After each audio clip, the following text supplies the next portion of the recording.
Ni matumaini yangu mzima wa afya na unaendelea vizuri kokote pale ambapo unanipata kwa usikivu ulio mzuri kabisa. Naitwa Junior na hii ni Junior Media ya michezo, habari pamoja na burudani. Sasa leo tuko na taarifa kutoka katika klabu ya Wekundu wa Msimbazi Simba, ambapo klabu hiyo imekamilisha usajili wa kiungo mshambuliaji na winga machachari kutoka nchini Senegal, Libase Gueye mwenye umri wa miaka 22 akitokea klabu ya Teungueth FC na ushiriki ligi kuu ya nchini humo. Gueye ambaye amesaini mkataba wa miaka 3 kuitumikia klabu hiyo ya Msimbazi tayari amewasili nchini Tanzania na kukamilisha taratibu zote za kisheria ili kuanza kuitumikia timu hiyo katika mzunguko wa pili wa ligi kuu ya NBC na michuano ya kimataifa.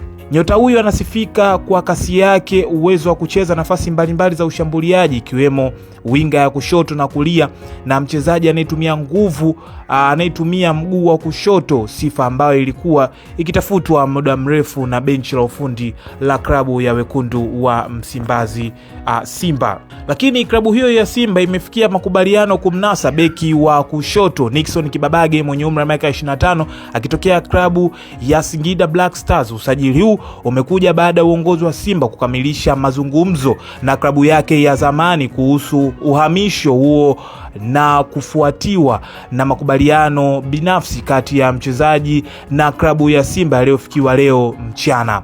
Kibabage anatarajiwa kuongeza nguvu na ushindani mkubwa kwenye safu ya ulinzi ya Wekundu wa Msimbazi Simba, hususa upande wa kushoto ambao unahitaji uimara kuelekea mzunguko wa pili wa ligi na michuano ya kimataifa. Nyota huyo mwenye uwezo wa kutosha katika ligi kuu ya Tanzania anatazamwa kama usajili muhimu wa kimkakati uliopata baraka za benchi la ufundi wa klabu ya Wekundu wa Msimbazi Simba.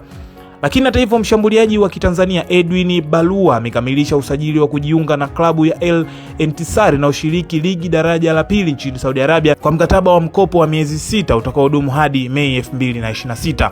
Hatua hii imekuja baada ya mchezaji huyo kuvunja mkataba wake na klabu ya Enosis Pararimnews ya nchini Cyprus kwa makubaliano ya pande zote mbili kutokana na mfululizo wa matokeo mabaya ya timu hiyo ambayo yangeathiri wasifu na maendeleo ya soka lake. Uongozi wa klabu ya El Entisari umehitimisha taratibu zote za kumsaini nyota huyo mchana huu, huku ikionyesha imani kubwa ya kipaji cha Mtanzania huyo katika kuimarisha safu yao ya ushambuliaji.